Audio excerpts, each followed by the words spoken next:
Broadcast is now starting. All attendees are in listen-only mode.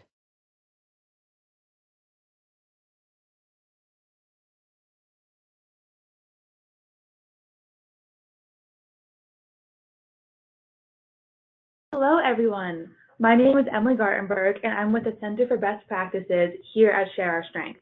Thank you for joining us today at the Getting Ready for Breakfast After the Bell webinar. We have just a few housekeeping items before we get started. All attendees are in listen-only mode, and we will be recording this webinar today. We will take questions at the end of the webinar. On the right-hand side of your screen, you will see the question box. Please enter your questions into the question box, and we will read them out loud or respond to them individually. We will circulate the webinar recording and resources later this week. And now, without further ado, I would like to introduce my colleague, Summer Kriegshauser, to start the webinar.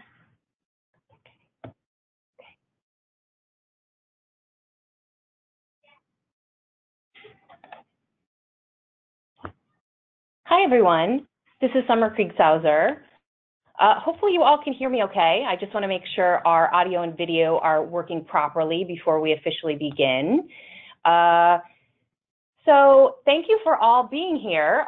Let's kick it off to the next slide and talk about the agenda and what we're going to go over today. We have a lot of good things to cover in our hour-long webinar. My goal is to get this webinar ending on time, but still get you really high-quality information that can help you learn about Breakfast After the Bell. So we'll start off with some introductions, and then we'll talk about Breakfast After the Bell basics. We'll talk about choosing your model.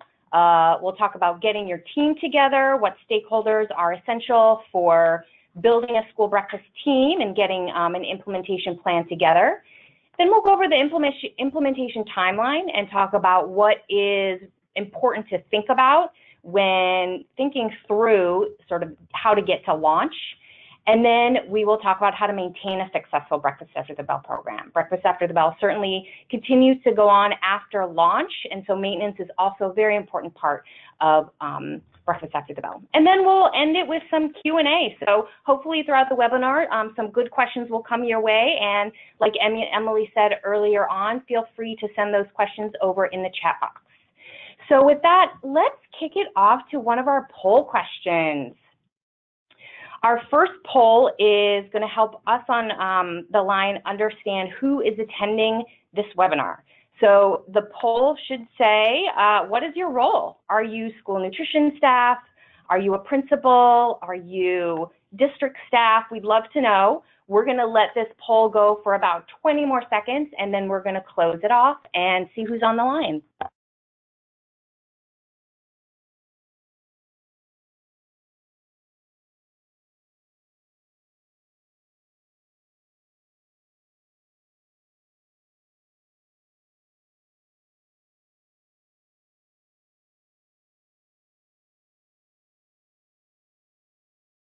Okay, so we're going to give about 5 more seconds to the poll, and then we're going to tally up. All right, the poll has officially ended, officially closed. Okay, so it looks like we have a good variety of folks on the phone. The majority, 35%, are other. We have 29% at school nutrition staff and 24% are No Kid Hungry partners. Hey, No Kid Hungry partners, so glad to have you on the line. And then a few other school and district staff. So that is good to know moving forward. Next slide, Emily. So we're going to dive straight into introductions and tell you who we are. So my colleague Emily said I am Summer Kriegshauser. I am a senior program manager here at Share Our Strength, and my focus is school breakfast and really those Breakfast After the Bell models that increase participation and get more students breakfast in the morning. I've been at Share Our Strength for about 2 years, and I'm really excited to be on this webinar with you all. And so I'm going to pass the baton to Zeta. Zeta, do you want to tell us a little bit about yourself? Sure. Hello, my name is Zeta Riker, and I am been working with No Kid Hungry for a little over a year. I am a school meals consultant, former food service director of a large urban school district. I have implemented Breakfast After the Bell programs at over 65 schools in the past 5 or 6 years. So that's my background and here to offer some technical assistance today. Awesome. Thanks, Zetta. We're so happy to have you. So let's also talk a little bit about Share Our Strength if you don't know who we are. We are a nonprofit, and our whole mission is to end childhood hunger in the United States and across the world. And we do it in 3 different ways. One is we focus on increasing access to the federal meals program. Our focus is on expanding school breakfast, summer meals, and after-school meals and snacks. We also have a wonderful program called Cooking Matters, where we empower families through grocery tours, help them with their food budgets, and are just a great way that we get into the community to help with food insecurity. And then finally, we drive awareness to childhood hunger through our advocacy efforts at the national, state, and local levels. All right, so let's dive right into Breakfast After the Bell basics and talk about the Breakfast After the Bell models and the participation numbers. So this leads us to poll number 2, another exciting poll that will help us hear about your familiarity with Breakfast After the Bell. So are you completely unaware of Breakfast After the Bell? Are you a little bit familiar? Have you heard about some of the Breakfast After the Bell models, or are you very familiar with Breakfast After the Bell, meaning you have it in your school or district, you've had it for a while? So we'd love to know. So we're going to let this poll remain open for another 20 seconds or so, and then we're going to close it out.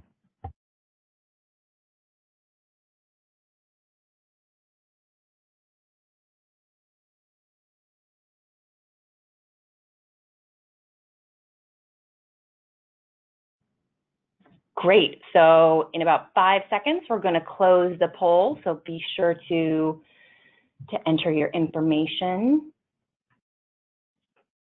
Okay, let's close the poll. Okay, so it looks like there's several folks on the line who are very familiar with Breakfast After the Bell. That means you already have it in your school or district. About 41% are a little bit familiar. You may have heard of it, but maybe you want more information. And 12% are not familiar at all. So this is very helpful. I think we have some great information for everyone on the line today. So let's go ahead and keep moving it forward. I want to talk a little bit about traditional breakfast in the cafeteria and why that doesn't work, which will lead us nicely into our Breakfast After the Bell models and how those can be the most effective ways to increase breakfast participation. So traditional breakfast in the cafeteria, this is where breakfast is served in the school cafeteria before the official school day starts. And we've seen it result in low participation, and there are several reasons why. There can be a time factor involved, where a bus or a carpool does not arrive in time, so students don't actually get the opportunity to partake in the school breakfast program. And oftentimes it's not their fault. You know, they don't control the bus schedules, they don't control the carpool, but they still reap the consequences of that time issue. There's also stigma around eating breakfast in the cafeteria. We see this over and over again, that the kids who eat breakfast in the cafeteria before the school day start experience stigma, and therefore they just skip out on breakfast because they don't want to have to deal with that stigma. We also see that sometimes the reduced price might actually not be reduced enough, so kids won't partake in the program because of that. We also see middle schoolers and high schoolers just not hungry when breakfast is served right before the start of the school day, because they have different meal patterns. They're hungry different times of the day, so their hunger might come on a little bit after the school day starts. So they get hungry, maybe around first or second period, but they can't do anything about it because they didn't have breakfast right before school. And then depending on the layout of the school, the cafeteria just might not be convenient for students, meaning students may not have the time to walk to the cafeteria, eat their breakfast, and then make it back to class in time. So instead of risk being late to class, they skip out on breakfast. And then we often see that socializing is just more fun than eating in the cafeteria in the morning. Morning times can be super social for students, and maybe the only real time that students get to interact and engage with their peers. So if their option is to eat breakfast by themselves or socialize with their peers, they're always going to socialize with their peers. All right, so what does that mean for increasing access to school breakfast? The solution we've seen that works over and over again is to make breakfast a part of the school day. That means starting your breakfast program after the official start of the school day, after the first bell rings, and that addresses those common barriers that we just listed out and ensures that more students are able to start day with a healthy breakfast. Now let's look at some participation numbers that we've seen in schools that have implemented breakfast after the bell. Now these participation numbers are based on data that No Kid Hungry did with a free and reduced population eating lunch. And so our goal was to determine how much of that free and reduced population also eats breakfast. So these numbers do not represent every single student in the schools that we researched. It just represents the free and reduced population. So if we look at the models, breakfast in the classroom, grab and go to the classroom, second chance breakfast, you can all see on the left-hand side the participation increases that on average, those schools reached. So breakfast in the classroom, we have the definitions here of these models, and I will go into much more detail as the webinar goes on. But for breakfast in the classroom, we saw the participation reach 86%, which is fantastic. That's the gold star that we know of as breakfast in the classroom. The next model that we see here on this slide is grab and go to the classroom. That's where breakfast is offered or served from one or more central locations. And we see a 63% participation rate, which is also fabulous. Second chance breakfast, this is that breakfast that is great for middle and high school students because it's served after first period or during a break in the morning. And that's when that hunger comes on for those middle and high school students. And we see this breakfast executed in two ways. First is via the traditional grab and go to the classroom model. So basically you're just setting up grab and go to the classroom just a little bit later in the morning. And as you can see, there's a great participation rate with this. It's 75%. And then we also see schools set up a traditional cafeteria model where they actually carve out time in the middle of the morning for students to come eat breakfast and give kids 15 minutes approximately to eat in the cafeteria. And that participation rate is at 70%. If we look at all of that compared to the traditional cafeteria model, which is at the very bottom of the slide, that's at 50%. So there are essentially three models that schools can choose from to help bring breakfast into the school day that are more successful in getting kids access to breakfast. Okay, so now that we know the models and the percentages, let's go deep into the models and talk about them. And let's start off with breakfast in the classroom. Now I've carved out the definition, what the prep looks like, what the execution looks like, the record keeping and the cleanup, because if you're going into breakfast after the bell for the first time and don't know anything about it, it can really be overwhelming. But if you break these components down, it can be very manageable and really ease the implementation process. So what is breakfast in the classroom? This is where breakfast is offered and served in the classroom. It is also eaten in the classroom. The process usually takes 15 minutes. This includes cleanup. So what does the prep look like? The prep is cafeteria staff usually prep breakfast items in the cafeteria or a central kitchen. This can occur that morning or the day before, depending on the cafeteria staff schedule. This includes packing all reimbursable meal components into the coolers or whatever is going to be taken to the classroom. And then breakfast items are delivered to the classroom by either cafeteria workers or students. And you're going to see throughout this webinar, I'm incorporating students as much as possible because they can play a really important role in executing breakfast after the bell. And then record keeping. So this is also where teachers would keep track of the number of students that participate, but you can also have students do this themselves. And that way that takes the burden off of the teachers. And then the students take ownership partly of the breakfast program because they are keeping track of what's going on. And so it's another option. The cleanup is also really all students. You really want to put responsibility on the students to keep their areas tidy. That means providing classrooms with all the important cleanup supplies, but really relying on students to wipe down their desks, wipe down the table, take out the trash, really be responsible students, so that way you're not relying on the teachers and the custodial staff to do all the work. So I've included lots of pictures to help you visualize what this actually looks like. And Zeta, if you want to chime in at any point in time, please do with your extensive experience. So as you can see, there is basically different forms of prep. So you have on the right-hand side, the picture with all of the rolling coolers and pieces of paper on top of the rolling coolers. That could have the information of the classroom it's going to, but also the tally sheet. And so when I was saying record keeping, this is part of the process where either the students will check off their names or the teachers will check off their names of the students who eat breakfast, so that way accurate record keeping can take place. So these are great pictures that show really what that whole setup looks like and how really well planning can create a very well executed program. So here we have 4 pictures of students partaking in bringing breakfast to the classroom. Like I said, I'm going to talk about students as much as I can in this presentation because it's a great way to give students responsibility, to make them a part of the breakfast program. And you can create a reward system for students as well. You can assign roles to students. You can rotate those roles every week.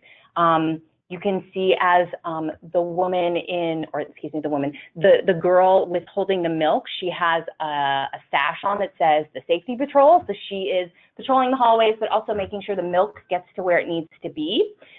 So we hear a lot of successes with students taking breakfast items to the classroom. So here's some great examples. And then record keeping. We usually get a lot of questions about record keeping because, and understandably so, we don't want to put additional burden on teachers.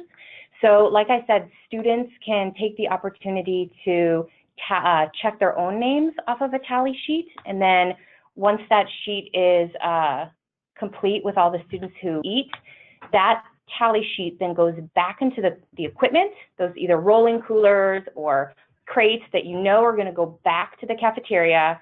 So that way that record goes back to the cafeteria staff and then they can tally that information. I've also seen examples where students get a laminated name card that they keep that with them in their desk. And so instead of having to check off their name, they just put that card in the cooler that goes back to the cafeteria so they know exactly who has eaten breakfast that day. Zeta, do you know of any other examples of different ways to tally the breakfast to make sure classrooms are getting accurate counts that take the burden off of the teachers and maybe incorporate students? Yeah, I think most of the sites nowadays, because of the community eligibility provision, it has made it much, much easier to collect student information. Fortunately, a lot of the schools that implement or target schools for classroom breakfast are very high, low income and so qualify for CEP. And so that makes it infinitely easier to just collect a number of students that did take the reimbursable meal. And so it's just one sheet, no names or anything like that of students. But I know other districts that are offering have the program that offer under the NSLP is, they will do it during use not necessarily the attendance because you can't, they have to be separate lists, but a lot of districts I think have used software that the teachers are putting in the breakfast data at the same time as when they're entering the attendance data. So it's not, too much of a separate activity. But there are definitely a lot of different ways to collect. But thankfully with CEP, it does make it quite a bit easier. Yeah, that's good information. Thank you, Zeta. And then right into the cleanup, Cleveland's students, again, they clean up their own area. They clean up their own desk, and this is very important to put responsibility on the students because students will behave differently in the classroom than they will in the actual cafeteria. And we've heard this before, that part of the concern in bringing breakfast into the classroom is that teachers and maybe principals think that students will behave the same way as they do in the cafeteria, but they don't. So bringing the responsibility to students, knowing that they're in that classroom, can be very helpful in terms of having the students help clean up. So students also deposit all breakfast trash in separate trash cans designated for breakfast trash. This is a trick of the trade where when you're buying your supplies, something to think about is buying a separate trash can just for breakfast trash, and only breakfast trash goes in there. That means the trash can could be a different color, it could be a different shape, it could be a square instead of a circle. So that way, after breakfast service, that trash can goes out to the hall. It goes to perhaps a central trash can in the hallway, like the picture that I have at the very top, where students would bring that classroom trash and deposit it, and then the custodians would come along and take those big trash cans to the main trash depositing area. So that's something that you can incorporate. And then all the equipment that is involved in breakfast in the classroom then goes back to the cafeteria.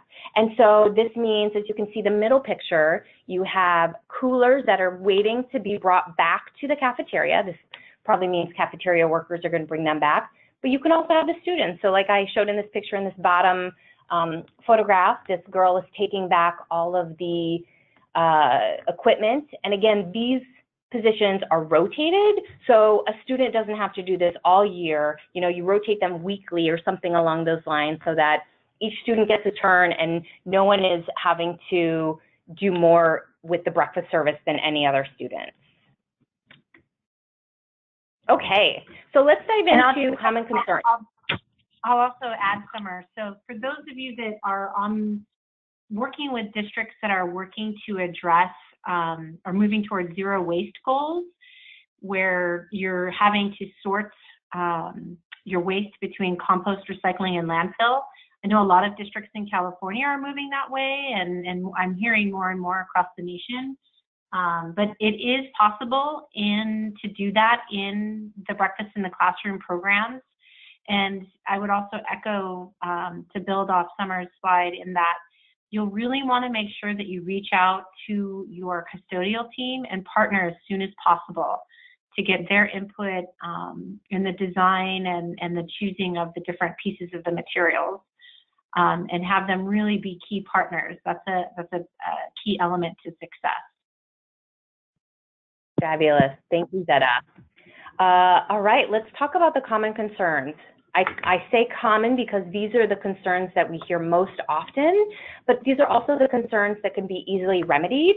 So on the left-hand side, you have all of the concerns that we hear. It's messy, it will attract bugs and rodents, loss of instructional time, teachers feel it's a burden, and custodians will feel it's more work, which is actually perfect because Zeta just talked about getting the custodians involved early and making sure they're part of the implementation plan, so that way there can be a plan that works for everyone so the burden doesn't fall on the custodians. So on the right-hand side, I have the troubleshooting techniques. And so for It's Messy, it's very important to create an implementation plan with a daily cleanup plan. This means thinking about what classrooms are going to need, whether it's heavy-duty trash bags or wet wipes, and really talking to your teachers is huge for this, because having their voice involved in the planning process, especially the cleaning process, will help prepare for a smooth implementation process, and then maintain a process going forward in a healthy way for everyone. And then it will attract bugs and rodents. Same thing with really thinking about implementation, thinking about all the elements, working with your principal, your custodians, onboarding the students correctly for cleanup processes. That can prevent any pest issues. If a selling point, though, to gain buy-in is to make sure that you have already, or your principal has already talked to maybe pest control, to have them sort of waiting in the wings if need be, can be very beneficial, even though you might never actually use the pest control if you do, or if you implement a robust plan. Loss of instructional time. So this is another common concern that we hear, but you know, we also hear a lot about what happens when kids are hungry. And that means they go to the school nurse more often, they're disruptive in class, they really are just hangry, you know, and so they're irritated and they can't focus. And that in and of itself is a loss of instructional time. So when you are feeding kids, when students are provided a healthy meal, those issues disappear and the students can focus on learning. And so we actually hear that instructional time improves quite a bit because kids aren't distracted from hunger. The teacher is feeling that it's a burden for them. We know that teachers already buy food for their students.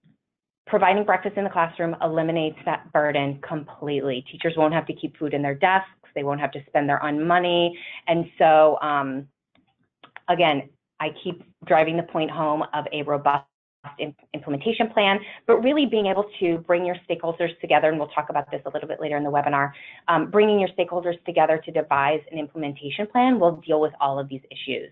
And so I talked to, Zeta nicely talked about the custodians, bringing them in, just making sure their voice is heard and that there's a plan that's created that makes everyone happy and that no one feels slighted in the process.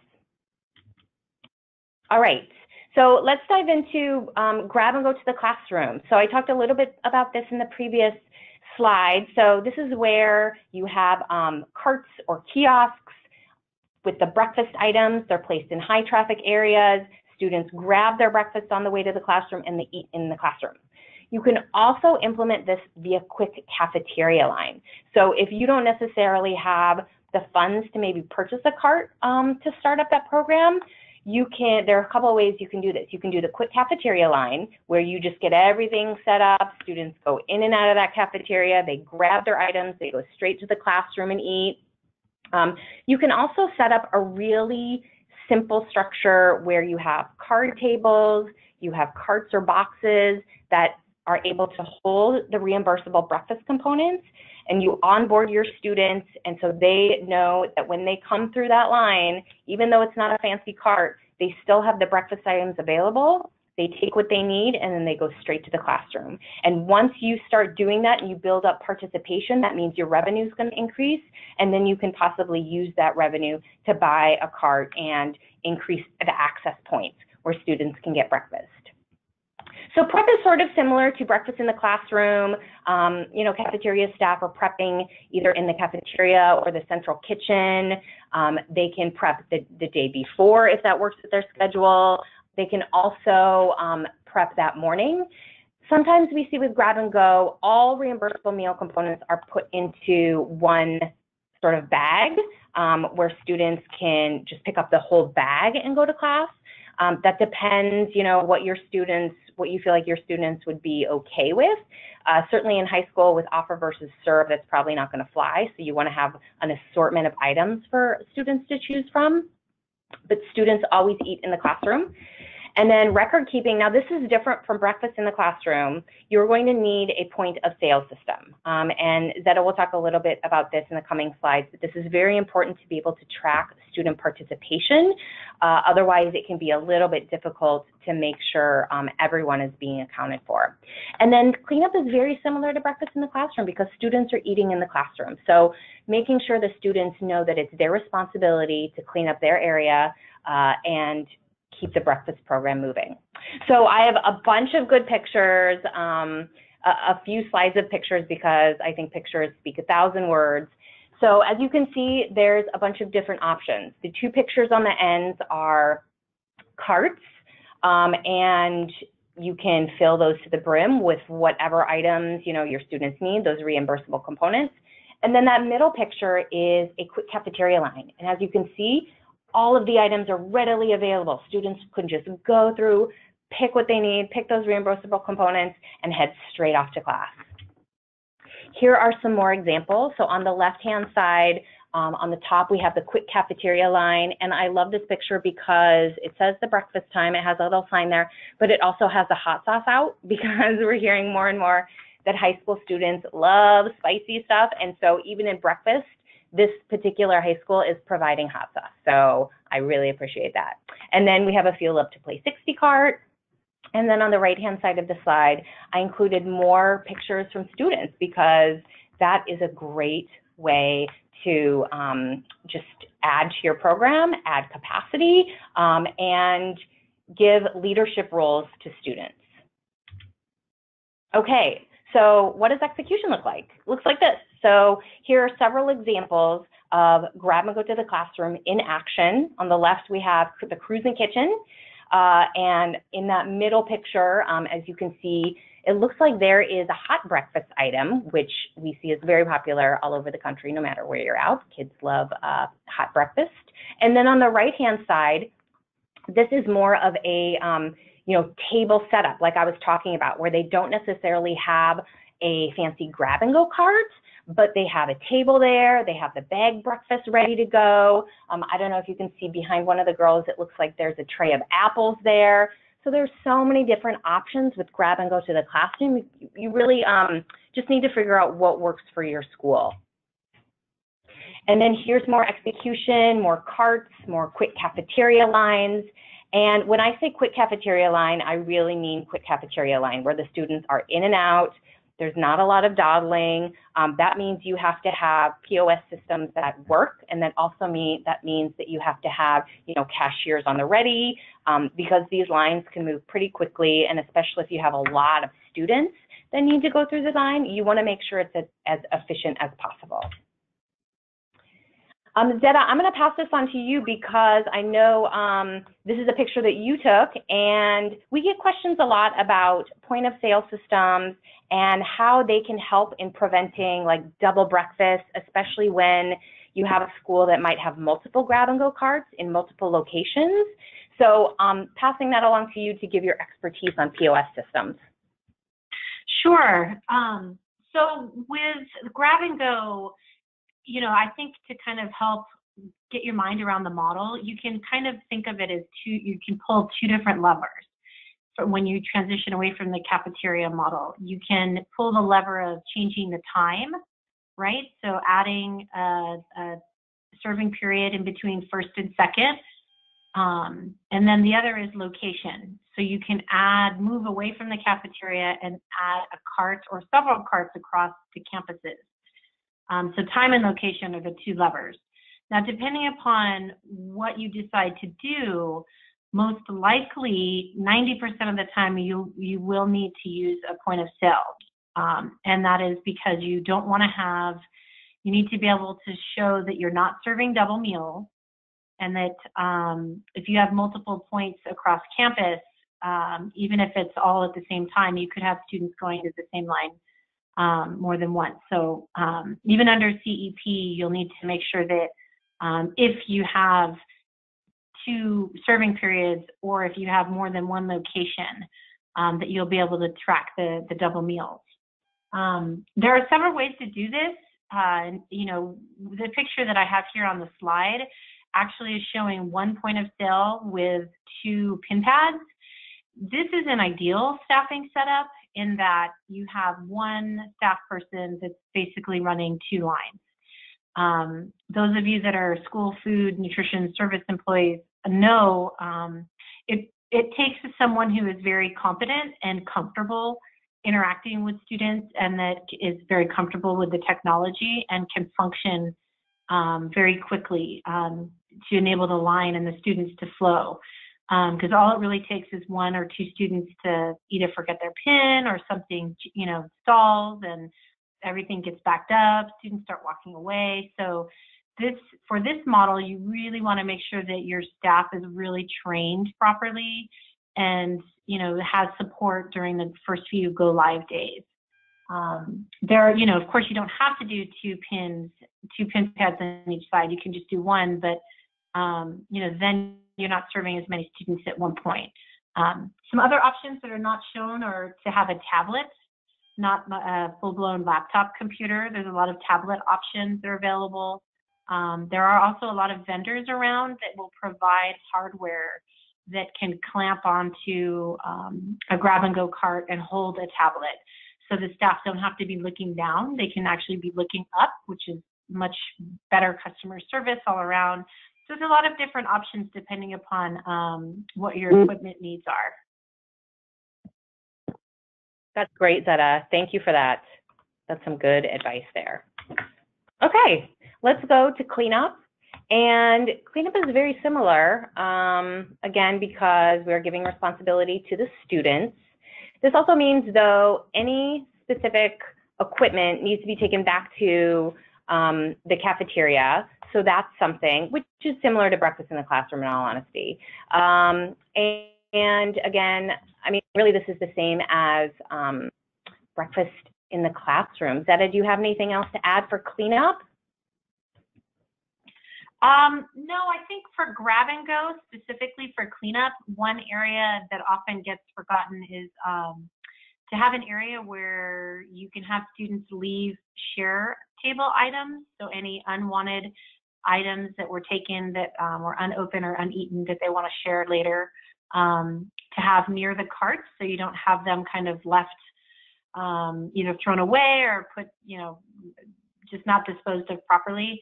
The one other piece I would also plug for grab and go that's really critical is I would encourage everyone to look at the Smarter Lunchroom principles.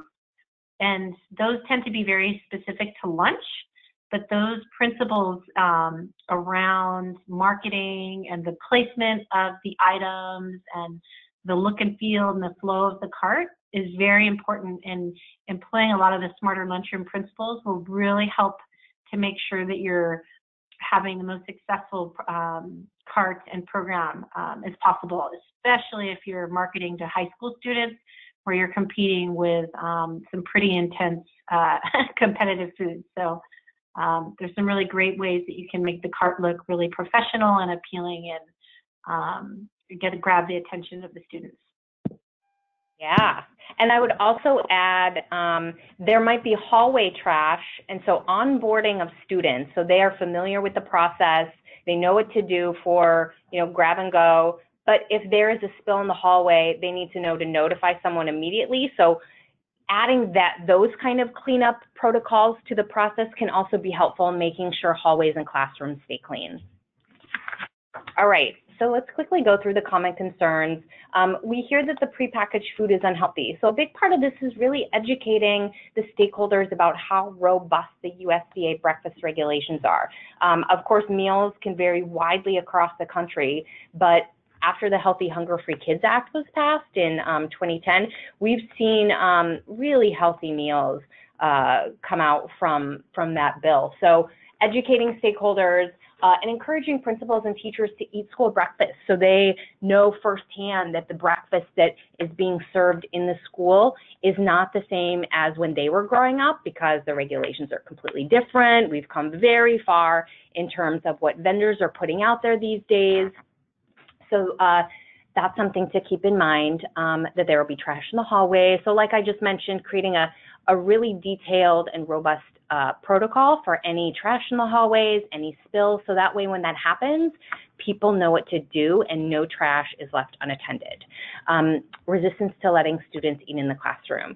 So this might, this is dependent upon the stakeholder, but if kids don't get the opportunity to eat in the classroom, they probably won't. I mean, the participation is much lower, so that's something to think about. And so when you're dealing with stakeholders, with teachers, or even principals who are just resistant to letting students eat in the class, ask them for their concerns and really troubleshoot those concerns in the implementation plan, because you may come up with solutions that work with everyone that will prevent the anxiety that comes up with kids eating in the classroom.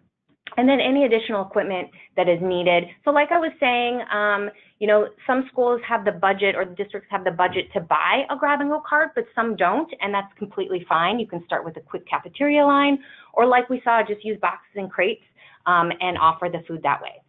So second chance breakfast, we don't have to take that long with this, because essentially, like I said earlier in the webinar, second chance breakfast is where breakfast is served a little later in the morning.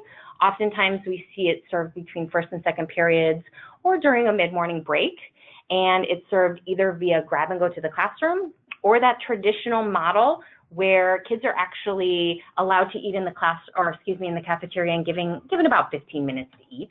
So the prep is the same as that grab and go or the traditional cafeteria model. Execution is the same again as the grab and go or the traditional cafeteria model, and the same thing. So I don't really have pictures for this because we saw so much of the grab and go pictures, and I'm sure you're all familiar with what traditional cafeteria model looks like. So the common concerns here are schools are unable to make time for second chance. So this could be if a school is thinking about, opening up the cafeteria again, or this means that they might have to do a longer break in between first and second period than before. So Zeta, do you want to speak to how you've seen schools that you've helped add in second chance breakfast and how they made the time for that? Yeah, with second chance and having it offered between first and second period, unfortunately with high schools, sometimes you do have to catch them in like the spring if you want them to change or adjust their schedules at all for the next school year. Usually I recommend that or request they add 5 minutes to in between the passing period. Normally a passing period is only 5 minutes, and if they add another 5, you can, that's a good enough amount of time for the students to have be able to get their meal and eat, especially if there is a little bit of pushback around eating in the classroom. So it gives a little bit of a little more opportunity for students to have their breakfast.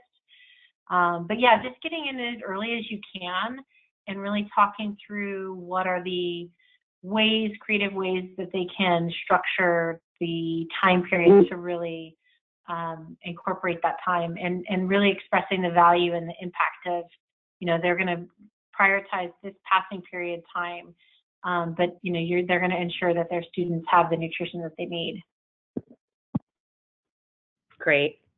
I included a bunch of resources to help, and these are all hyperlinked. So when we send out this webinar, this recording after in about a week or so, you'll be able to click on those and hyperlink all of these resources very specific to these breakfast after the bell models. So there's some outreach resources in here. There are some just education resources, and at the bottom of the slide you can see the Center for Best Practices website, and this is where all these resources are housed. Okay, let's talk about getting your team together and what it means to have a school breakfast team. We have lots of great notes here, and I'm going to again ping this over to Zeta because she has such extensive experience in implementing schools and really talking to all those stakeholders on a team and bringing everyone together. So Zeta, passing it on to you. Sure. So one point I think I've really learned over the years is that it's really important, and I highly recommend that you have a main point person that can act as a project manager. In an ideal situation, you can, if you can, get outside funding to help support that position. It wouldn't be a long-term position or a permanent position, but just someone to act as project manager for the duration of the design and implementation and some of the maintenance period.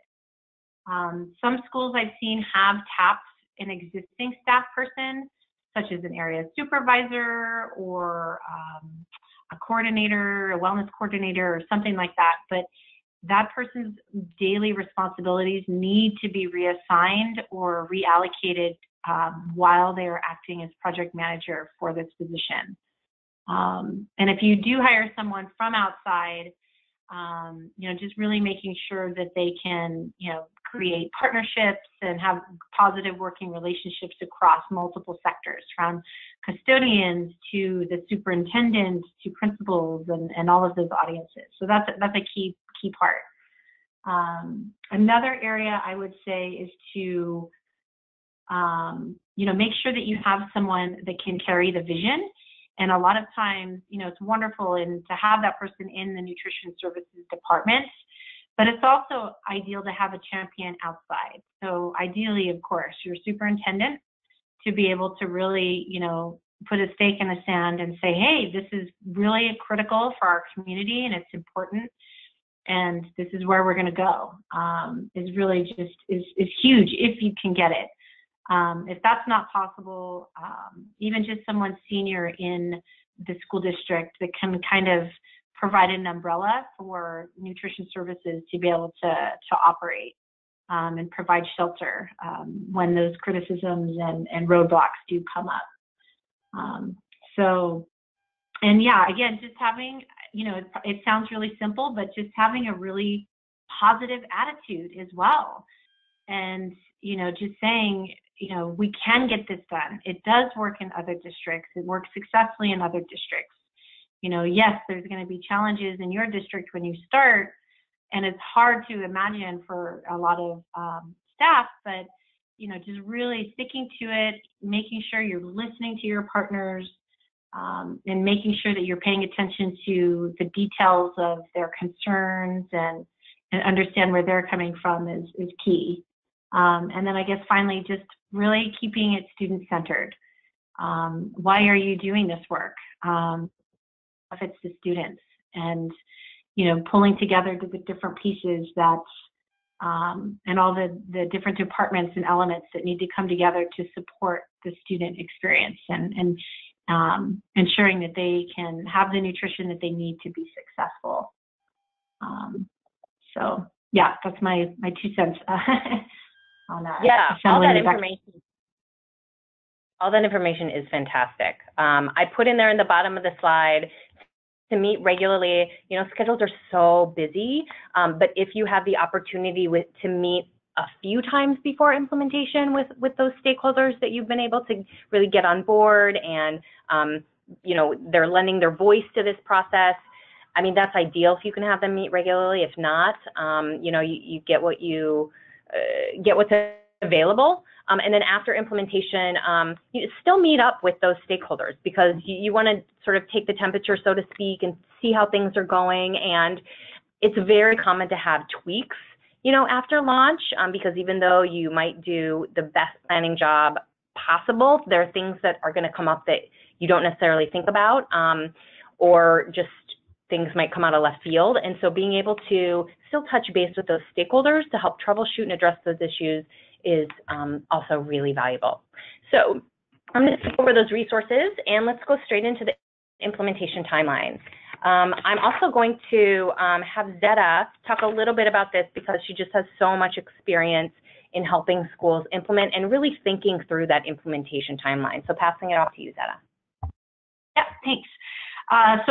So with ideally, if you can have a project manager or a team lead, but you'll want to make sure that that person or the team maps out the different responsibilities and the different roles, who's going to be doing what at what sites, if you're going to be doing it at multiple sites. The other piece I would say, if you're a large district and you are going to be doing it at more than, let's say, 5, 6 sites, 20 to 30 sites, don't forget to put into your plan any central infrastructure. So things like additional racks for shipping meals, an additional central office, warehouse truck, because you're going to be sending more breakfast and it's going to impact the space on your vans, central kitchen staff, even your purchasing agreements, we're going to adjust. Your milk counts are going to adjust. So you want to look at not only the sites where you're implementing, but also your central office resources and staff. When you do breakfast after in the classroom, you'll really want to make sure you do a layout and walkthrough of the school, looking at things like, are there steps? Are there elevators? Is there a key needed for the elevator, and things like that? And also think about the seasons. What are you going to do when it rains? What are you going to do if you're in an area that snows? Things like that. And definitely make sure you have a pre-implementation list, to-do list, and make sure everyone has access to it and everyone's reviewed it, so they know that who's doing what. And again, that's the role of your project manager. And parent outreach and marketing, making sure that your family and your community is aware, and that your stakeholders are also aware of what's going on. So all of those pieces will get you to the launch date, and it's exciting enough on the first day for the students. So hopefully a lot of the operational items and the team members will know what's going on if you do the pre-planning pretty thoroughly. Awesome. Thank you, Zetta. I just added in a few more items to think about, like piggybacking off what Zetta said. Equipment, are you going to need to put in a grant? Then there's the application process. There's the time to get to equipment, or the equipment to get to you. Something to think about. What kind of nutrition equipment are you going to need? Here's, a picture of cooler bag, rolling cart, and then on the very right-hand side, a portable breakfast kiosk. And then, of course, I put in here the classroom and hallway equipment because it's very important to think outside of the cafeteria and outside of the school nutrition department. Think about those classrooms and those hallways because those are really important aspects as well. And then the parent outreach, here's just some other things because they are a very important stakeholder. So don't forget to notify them. Just some things to think about: sending home flyers, putting it on the website, and include all of those details that they are going to ask. And Emily, do you want to go to the next slide? I put a list of resources, and at the very top, there's a breakfast FAQs for parents.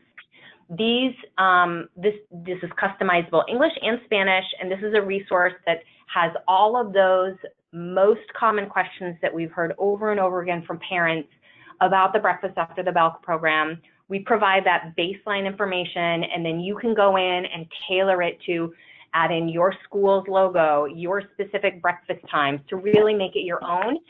But that way you don't have to do a ton of the work. All of those answers are already there for those frequently asked questions. And then we have a lot of other flyers that you can use as well. All right, so let's go to the school or district stakeholder onboarding. And Zetta, I'm going to hand it over to you again. So here you go. Yes, so in terms of, again, those of you that are nutrition service staff, you want to involve them early because sometimes for a lot of nutrition staff, change can be hard and can be scary. So involving them in the why you all are doing this and what the impact on the students is expected to be. They're also going to be understandably concerned about their hours and any changes in morning routines and workflow. So just talking through what some of those impacts might be, and just hearing their questions. Sometimes you may not have all of the answers, but just having them, give them a space of being able to talk them through what some of the changes might be will help ease their fears. For students, again, just making it something that is going to be enticing to them, and the why, and looking at some of their needs. For school stakeholders, very similar to nutrition staff, but the why is very important. It's also good, I would recommend learning some of the language that schools speak, teachers speak. So, hopefully how this program can affect tardy students, attentiveness, and, you hear about teachers having to rearrange their curriculum because of inattentive students.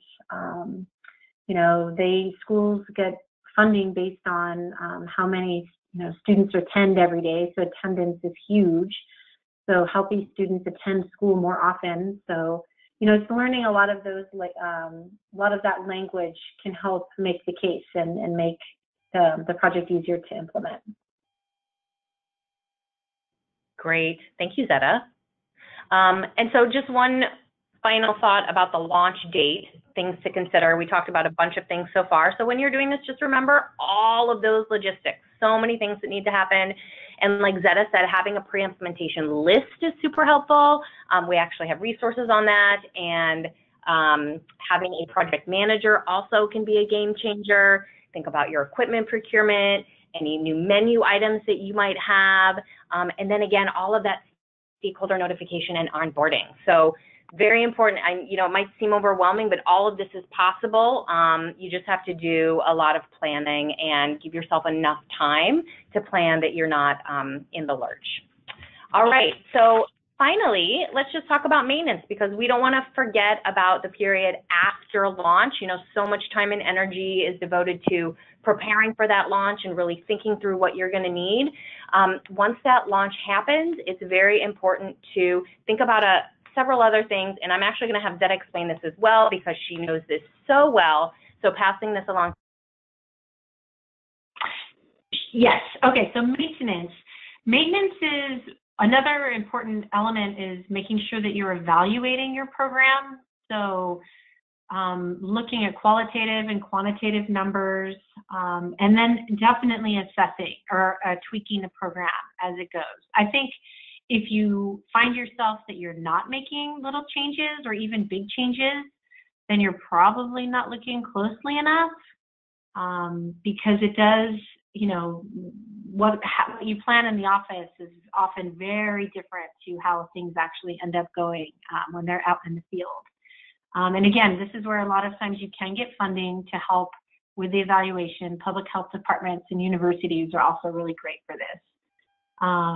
And just really making sure that you have, I would even recommend an annual survey, a teacher survey, even if it's just a small percentage, to be able to give feedback on how things are going, because you want to be able to address problems earlier as opposed to later when you hear from a principal and they're canceling the program. If you had addressed it, a semester earlier, it could have really turned things around. So just making sure that you're properly supporting the programs going forward. Great. And I would also add in, even doing, I know you talked about sort of staff surveys, Zeta. I would add in student surveys as well, and really being able to hear the voice of all the stakeholders involved in the school, so that you really do get an idea of how things are going, and just not ignoring that maintenance piece, because you don't want to keep going and all of a sudden the program just isn't performing. You really want to be attentive to it, because you can make real-time, changes as need be and keep that program successful. All right, so we are at the question portion of the webinar. I know we talked about a lot of information, but if you have any questions, please send them through the chat box. We just have a minute or two, so we can maybe answer one or two questions. It looks like there's no questions right now. I'll go back to, go back to some fun pictures while we're waiting for any questions to formulate. And actually, why don't I talk to you a little bit about the resources while we're waiting. So I talked to you about the outreach resources, talked to you about the breakfast FAQ, but since we have a little bit more time, let's go to the implementation resources. So we have at the top our pre-implementation checklist. This has all of those things to think about when, pondering implementing a breakfast after the bell program.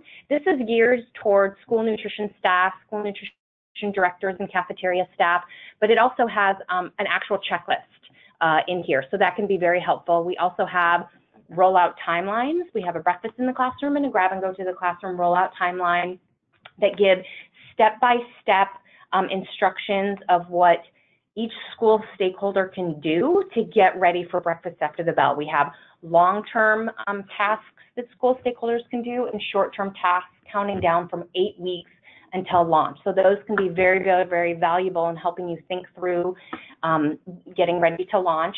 And then talking points for introducing breakfast after the bell to school stakeholders. This can be very valuable when you're trying to gain buy-in and you're explaining why breakfast after the bell is important. You're sort of gathering your school breakfast team, bringing stakeholders on board in that implementation planning process. So this can be a helpful tool as well. And then, of course, all of these can be found on our Center for Best Practices website. So with that, it looks like we are out of time. Thank you all so much for joining us today. Like we said in the beginning, this webinar is being recorded, so we will send out the recording within a week of this. And if you have any questions, please feel free to follow up. We are super happy to help in any way. And I want to thank Zetta so much for sharing her expertise and her insight today. She has such a wealth of knowledge, so we're so thrilled that you were able to join us today and share your information. Thank you, Zetta. Thanks for hosting. All right, fabulous. Bye, everyone. Bye-bye.